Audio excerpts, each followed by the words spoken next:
podcast. Hello. I am Molly, a Not Gret Parent over here, and this is Nathan, also a Not Gret Parent. Not Gret Parent.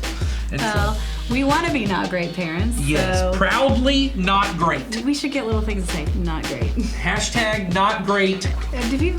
People still hashtag, but... People, what do you mean people still hashtag? I don't know why I just said that. Let's move on. You mean like what? You made it sound like I was some like ancient old man saying, "Hey, send that to my pager."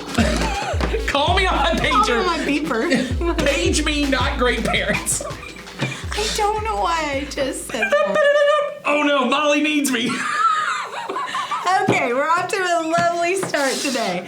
So why do we say we're not great parents? We say we're not great parents because greatness is the pursuit of whatever the world says will make your life great. Right? So we say busyness or more of anything. So money and adventures and all experiences and romance and all the things. And then for our kids, it's I want them to be successful and happy and ambitious and more than I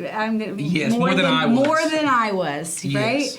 And then we say that we want to be good parents. So we don't say we want to be bad parents. We don't want to be great parents. We are not great parents, but we want to be good parents. And what we mean by that is parents who are pursuing the goodness of God and seeking Him first in everything that we do and everything that our children, everything we do when it comes to ourselves and our children, so that we can ultimately live a life here on earth in God's kingdom. Yeah, absolutely. And so I think we are starting this new series that we're starting today. We did a whole series, about 9-10 episodes on confessions. It was fun. It was fun. And like I said in that one, I want these to be like genre of episodes. Yeah, so keep sending us confessions, keep sending us questions. We can occasionally... The link, link in the show note. We can occasionally throw one in like you were about to say and I cut you off.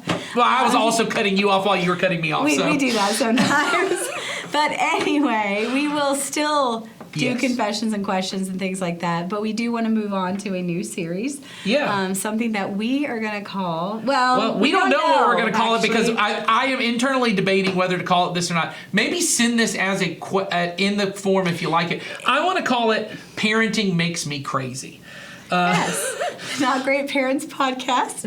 Parenting makes you crazy. Parenting makes me crazy. Because... we sound great, don't we? Yeah, exactly. The idea behind it that we really want to actually deal with is we want to do a series really on mental health and what that means to the family. And let's talk about how we went to a conference earlier this year and why this sort of has been, I mean, we all hear a lot about mental health out there, but we went to a conference talking about raising the next generation and exactly what we want to be doing, raising the next generation to love Jesus and love others. And so, we went to it, we heard different experts talking about this in a whole bunch of different ways, and it wasn't all about mental health, but what was a very common theme, and it went right in line with a book that was produced by this group, saying what our parents aren't telling us, I think, or what parents want us to know, or something. It's basically the things you should know that parents think and feel, but they're not going to tell you. Right, and so what they did was they were talking about what's on parents' minds, what concerns parents, and over and over and over again, both Christian parents and non-Christian parents, mental health is so high on the list, and not just the mental health of their children, but in some cases the mental health of themselves as well. Right. And so we just think that we would be remiss if we didn't even talk about this. I know we've done it a little bit in some of our parenting ministry events, and we talked about it a little bit, but we want this to kind of be an ongoing, open conversation that we have, and certainly there's lots of different areas of it. So, one, I think the reason it's important that we as a church talk about this is because I think there are really these two kind of, I would say, like on the spectrum of what people feel about therapy, counseling, mental health, whatever. There really are these kind of two polar opposites, which is there is what I would say is kind of the current worldly view around it, which is therapy has almost become a religion for many people, which is any problem you face in life, any feeling that you have, anything that you're dealing with, therapy will solve every longing you have, every feeling, that if you can get the root of a problem, therapy will solve that. And I think that's one end of a spectrum that's not the exact, I would say, Christian approach. Now, there's this other side which often tends to fall on many Christians, which is if you follow Jesus, therapy is an evil. You shouldn't do therapy. Or medication. Or medication is evil. Or I shouldn't say evil. It is you don't trust Jesus because you go to therapy. Or you should be praying instead of taking any kind of medication. Right. And there's this long gap in the middle, I think, where thoughtful, loving people who are struggling with their mental health, with their anxiety, with depression, with other issues within the mental health range, are struggling with, I want Jesus, King Jesus, right, to be my ultimate source of life and happiness and peace and joy. But I have these struggles, and does it make me less godly to go to therapy? Or should I just go to this other extreme and say, why do you even need Jesus? Modern therapeutic techniques and modern science and medication can fix all your problems. You don't need Jesus. And what we want to talk about, at least at the very beginning of this whole podcast series, is what is the role of therapy in the life of a Jesus follower? Yeah. Is it okay to go to therapy? Is it, and if it is, how does it fit in the way I think about my relationship with Jesus? You know what I mean? I hope so. I've been to a lot of therapy. Well, that's what I was going to say. Is, so I think the important thing to start with, as we're kind of starting this episode, technically, I'm coming to you on this episode. And then he's leaving us. From a cruise ship. Because I was going to say, so we're doing this part right now, early. and then Nathan is headed out on a cruise. While he's on for the my cruise, mental health. For his mental health. Being trapped on a boat with my 4 children. That's exactly. And 4,000 other people. Yes. That will be very relaxing. But both of us have been to counseling. I currently have my children see a family therapist, right? My wife has been to counseling. We've been to counseling together, both premarital counseling and as a couple. So I would say, yes, I think therapy does have a role. Certainly if it is something that you need and you are seeking out. I don't know that it has a role for every single person. At every single moment. Right, but I think at various times, or maybe on an ongoing basis, it has a role in the life of a person. I think you would agree with that. I would agree with that. I've also done some myself, some with my husband, with our children, and we recommend it to people in our church who need help. And I mean, we need it too. Yeah, absolutely. So that's what I mean is we've used it, we ask people to use it, and on top of all of that, there's a person on our staff who I think many of you know because he's been on this episode. He's on our other he's on this podcast. He's on our other church podcast. He's also one of our teaching pastors. Yes. Jason Collins. He has done certainly lots of pastoral counseling, but in the last couple of years has made the decision to go back and get his master's degree to become a counselor and to do that for people here in our church, and he has had a lot of experience now doing this. Yeah, and I think you guys are going to hear more and more about this over the next 6 months or so. But he is in sort of the end of this schooling about it, and he is a great resource. So we're going to have him on here. Yeah, and that's particularly in this episode, and probably throughout this series, you'll see him popping up a bunch of this idea of, but particularly right now for this episode, what is the role of therapy in the life of a Christian? Should we utilize it? How should it be utilized? And how do I do that in a way that King Jesus is still my ultimate source of life and peace and joy? And so Molly's not at this moment, but at some point, for you, it will be seconds. Yes, it'll be seconds from now. Yes. It'll flash to Jason and I. Jason and Molly are going to talk about it, and I'm at this point going to have another time on your cruise. Have another slice of pizza. Yeah, right. He'll be another Guy Fieri burger. Yeah, he'll be over at the buffet again. Or I have thrown one of my children overboard. Oh, so I hope not. This is my confession ahead of time. Here we go. If you have mental health questions, don't send them to me. Don't send them to Nathan, but go ahead and put them in the show notes, Absolutely. in the link in the show notes, because we do know that this is something that if this many parents, that there's a whole book on this. We know that you all have some questions. Yeah, if you're struggling, or if your kids are struggling, or maybe you're afraid your kids will start struggling, or you're afraid you'll start struggling. Or you don't know where to start about this, or whatever. Make sure to put those in there. We'll address them. Yeah. And we're here to help on that stuff as well. So let's Nathan's get to not. He's going on vacation, but the rest of us are. So let's get to Jason and I's discussion.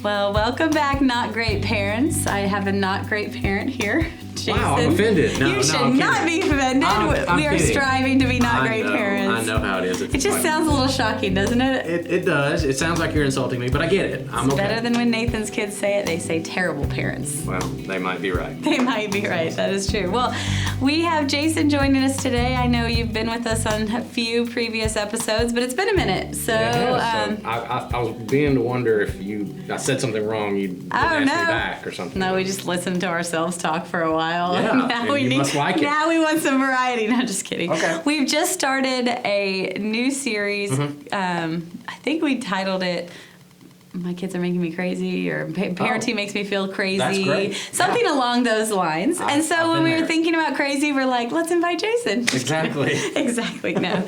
So we really wanted to kind of talk about some stuff related to therapy, counseling, mental health. And since you are technically our pastor of counseling, you're finishing, Jason, for those of you that don't know, Jason is finishing a program and certification and being a licensed counselor. And so we have gone to him for all of our mental health questions. Like I'm an expert or something. Yeah, you are.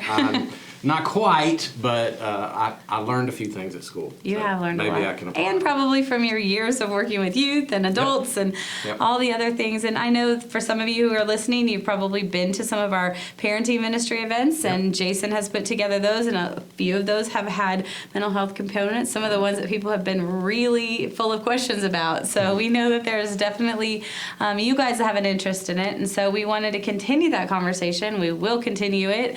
And today we're going to talk a little bit about the life of therapy in the life of a Christian, role of therapy in the life of a Christian. So I kind of mumbled through that, but so why do you think we need to talk about it? Why is it important? Wow. The thing that I think is important and I think I know why you're making this an issue is because I have also experienced this as well. There's this, sort of an undercurrent within a lot of churches and in a lot of the lives of many Christians, and mental health kind of gets a bad rap for some reason.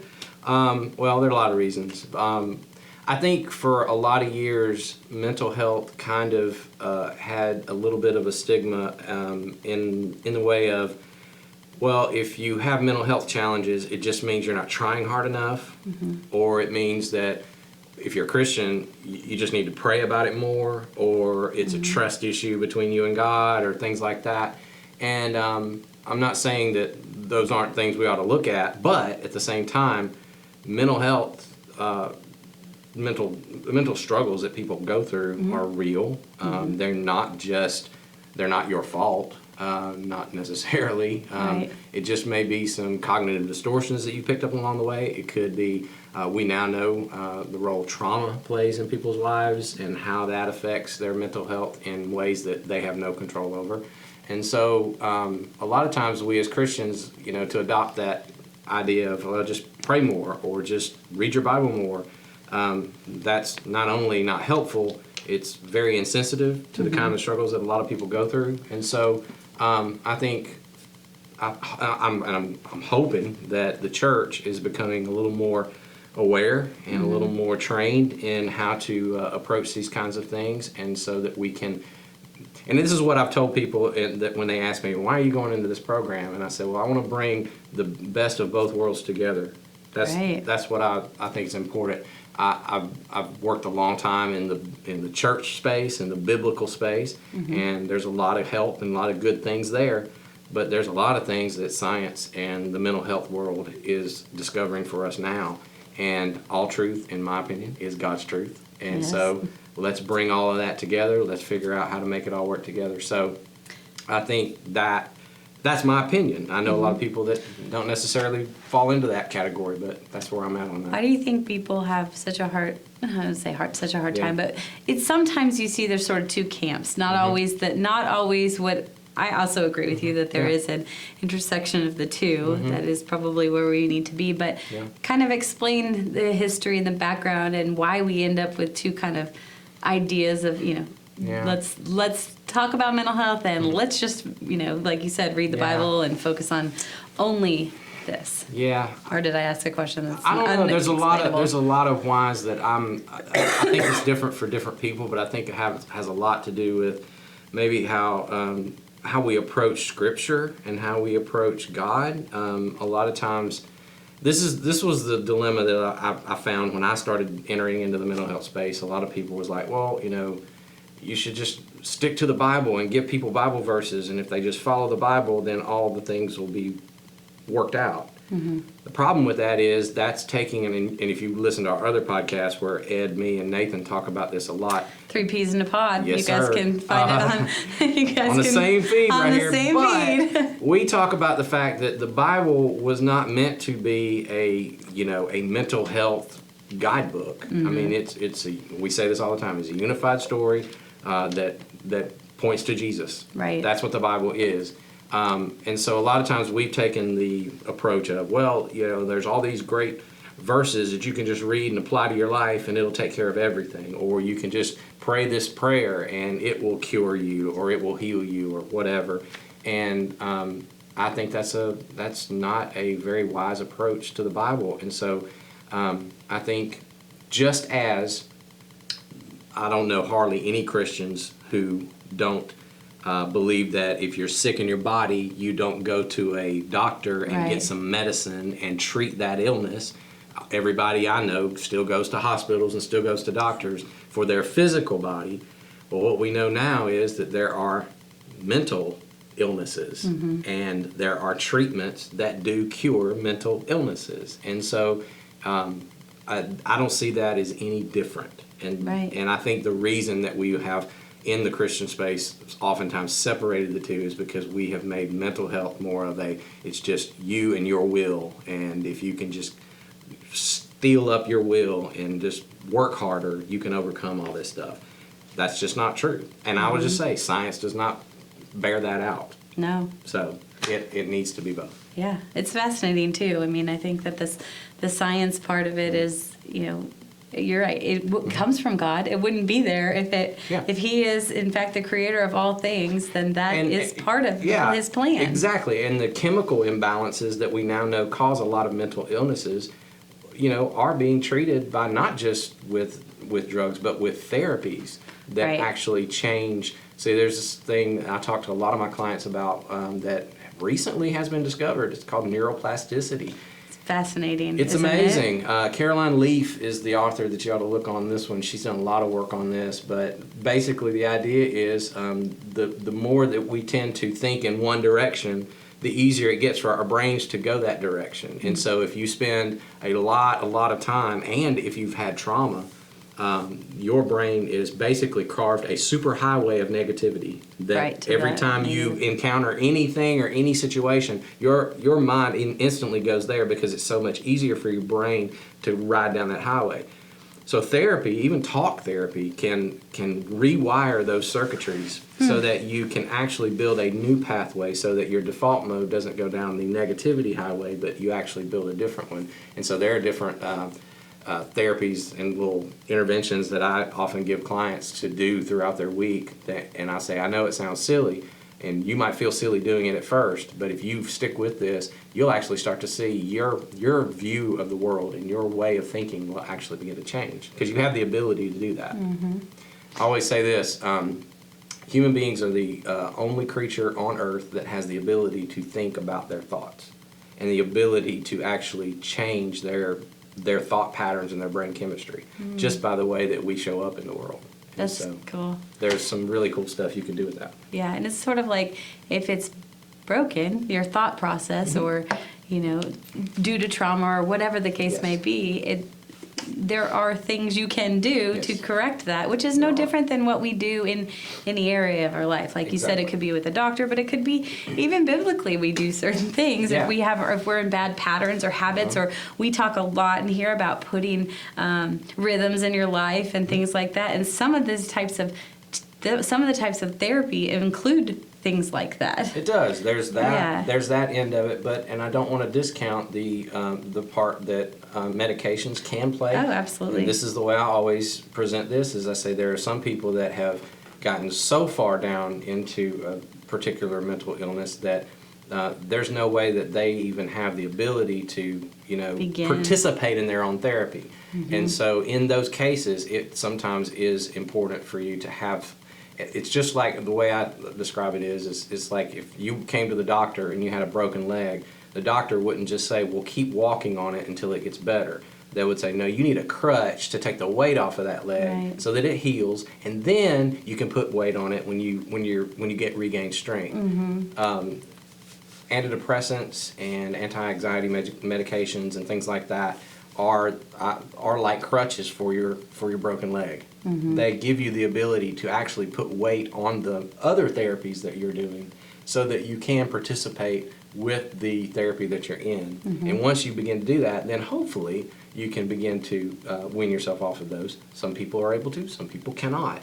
But it is not it's not something that we should frown upon as if someone is weak Right. and can't handle that. That has nothing to do with it. It has everything to do with what's been done, the patterns that have developed over time, and sometimes just flat out heredity and chemistry. Oh yeah. When you have no control Sometimes over that that whatsoever. right, exactly. Yeah.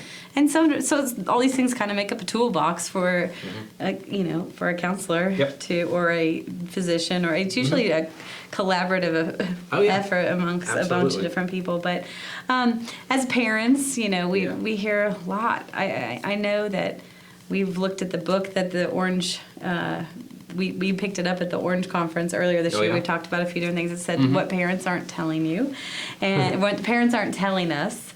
And it really compared Christian parents to parents who are not Christians. And there was a lot in there about mental health. And there was a Okay. lot in there about kind of what are they saying about it. And what parents were saying was, this is a hot topic. Yeah.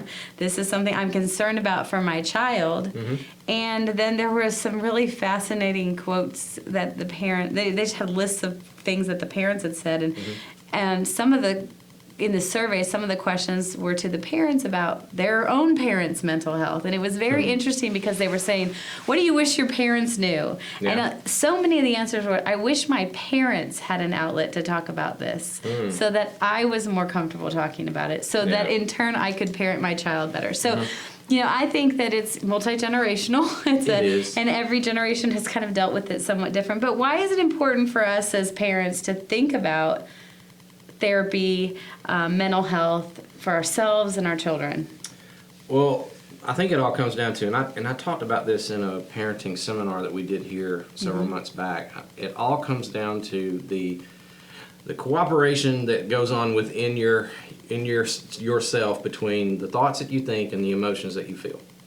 And so many of us grew up without a very good understanding or vocabulary around what we are feeling in a particular moment. And so we either go from one extreme to the other. It's either whatever I feel is the gospel truth, and so I just go with what I feel, which is not always wise. But at the same time, discounting what I feel and saying it doesn't even matter, I'll just, ignore it. I think the sweet spot is somewhere in the middle, because the way that we think and the way we show up in the world needs to be informed by what we are feeling. But it also, our minds need to evaluate what we're feeling with what's going on around us and the truth, so that we can come and understand what's real and what's not. So I think it's important for parents to create an environment, and this is what I taught in that seminar, create an environment in your home where emotions are a regular topic of conversation. Okay. That they are not God, of course, but they are also not swept under the rug and never talked about either. They are talked about as a normal conversation. And what I see is one extreme or the other. A kid shows up and they're highly emotional in extremes, one way or the other, positive or negative. And we want to tamp that down either way. We say, stop feeling that way or stop acting that way. I'm laughing because Like that I'm saying, works, right? yeah, I'm laughing because I'm thinking, nobody knows any highly emotional children. Never, never. I am too at my house. Yeah, so I raised a couple. And I can be. That's right. And I'm a highly emotional, and that's the thing is, it's funny that I say I'm a highly emotional person, but I bet you if someone had told me that probably 20 years ago, you would have said I would have no way. said, no, I am in full control of my emotions. Right. And I was not. I was just stuffing them. So you were on the stuffing end of Oh them. yeah, I'm a stuffer. I'm Yeah. a stuffer. And so that's what I have learned. I have to learn how to do is become more vulnerable, more out with what I'm feeling. But again, not go to the other end of making them everything. And so back to my original point, I think it's important for parents to ask lots of questions of their kids about how they're feeling, help their children get some emotional words around what they're feeling, and then sit down and let them process. Half of what I do in a therapy session is just allowing the client to process what they are feeling out loud and hear themselves say what's going on the inside. Mm-hmm. Because we all know this is true. You can wind up talking yourself into some of the dumbest decisions when you don't have any outlet for that, when you don't talk out how you're feeling. And then you look at the decision you made or what you did or how you showed up in a situation, you go, what was I thinking? Well, the truth is that's all you were doing was thinking. And you weren't actually processing it with another human being or in a way that actually helps you get a balance on those things of what's going on inside you. And so there's this thing called the emotions wheel that I love to use with clients, and I encourage parents to use it with their kids. Mm-hmm. All you gotta do is Google it. Yeah. It's on, or we can put a link into it in the show notes. But there's like tons of different versions out there. But right. it's basically a tool that actually will help you expand your vocabulary of feeling words. Because it's so helpful because people don't know how to use them. I'm one of the people that has a hard time identifying. Yep. And mostly because as a child I was explosive and then we swept it under the rug, and so then I decided I just want to have those. That's right. So I think that I've looked at that emotions wheel probably more in the last year than my whole life. Well, good for you. And tried to come up with new words to describe what I'm feeling or thinking or and just it's more than try to understand myself a little bit better.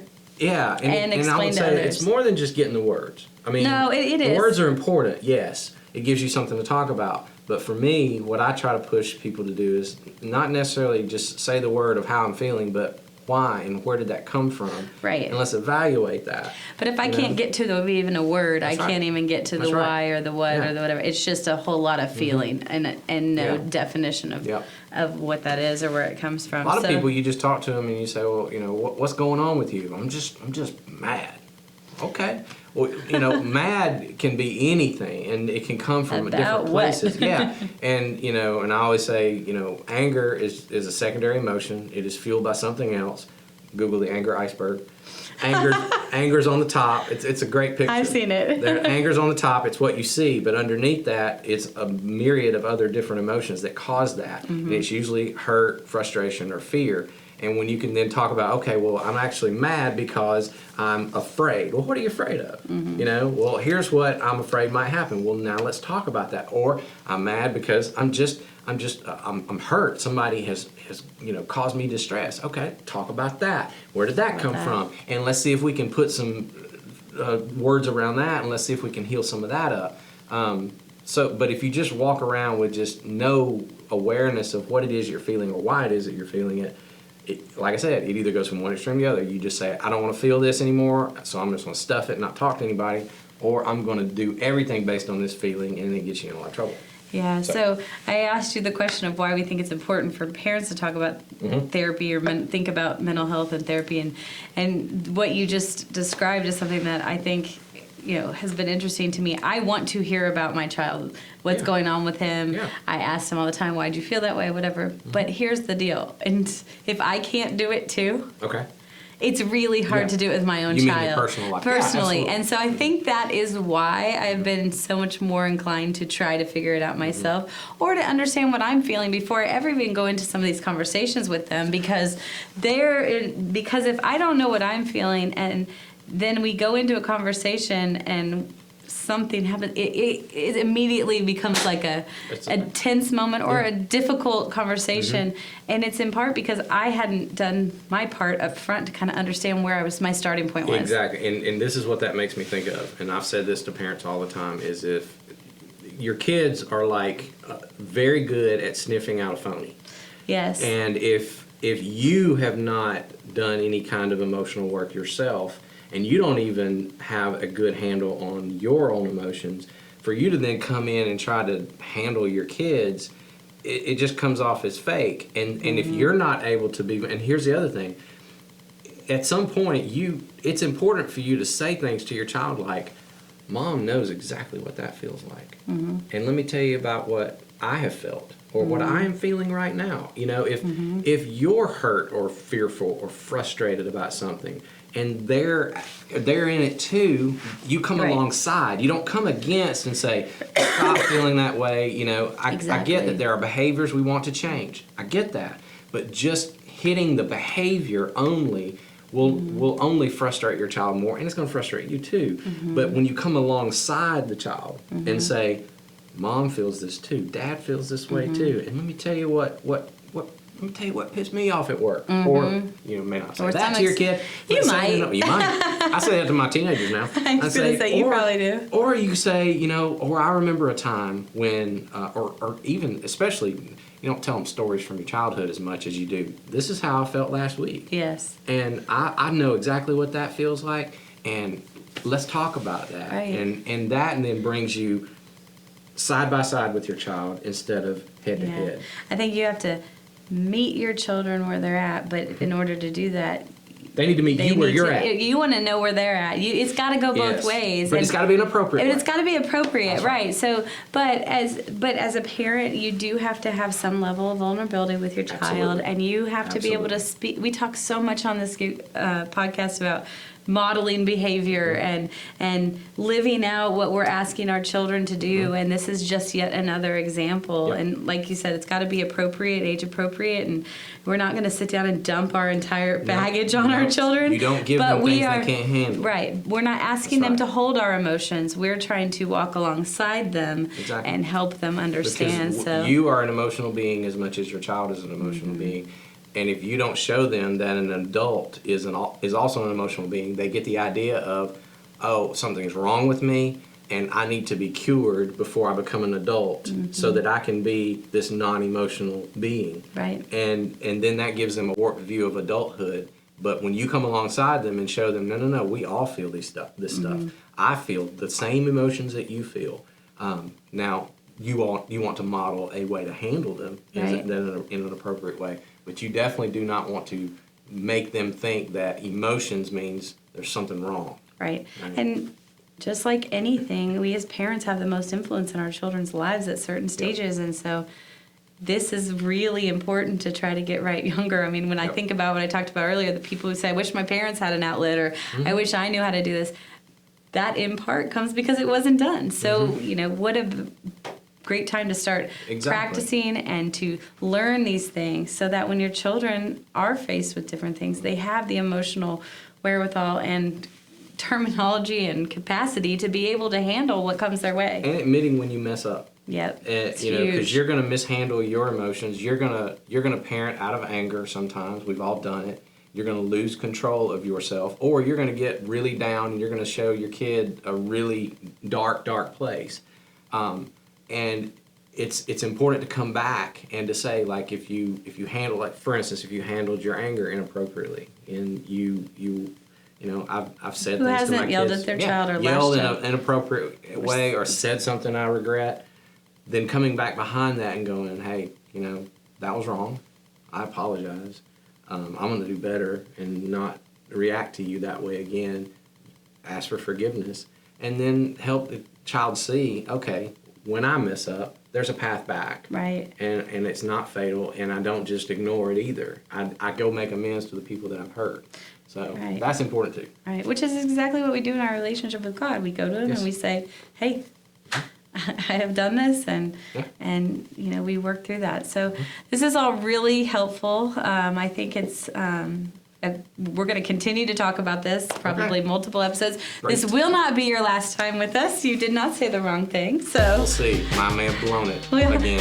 I don't They think won't so. ask me back. It We'll might be see. really good now. No, Jason is it's going to be fine. the third member of our podcast. Uh-oh. I mean, now we'll have to be three peas I don't know in if I want to go that far. You don't want to be three peas in another pod, do I know, you? that's plenty. That That is podcast takes plenty of my energy. and emotional energy, I'm sure. Because if you haven't watched it, I sit in the middle of Nathan and Ed, and I try to moderate this thing, and it's like just trying to, a runaway car off the road. You're just trying to keep it there. So. Well, it is pretty entertaining to watch, but it's also good content, I think. So, well, we'll have some resources for you guys in the show notes, and please send us in questions or any kind of. We're still taking confessions, even though we're not technically doing that series anymore.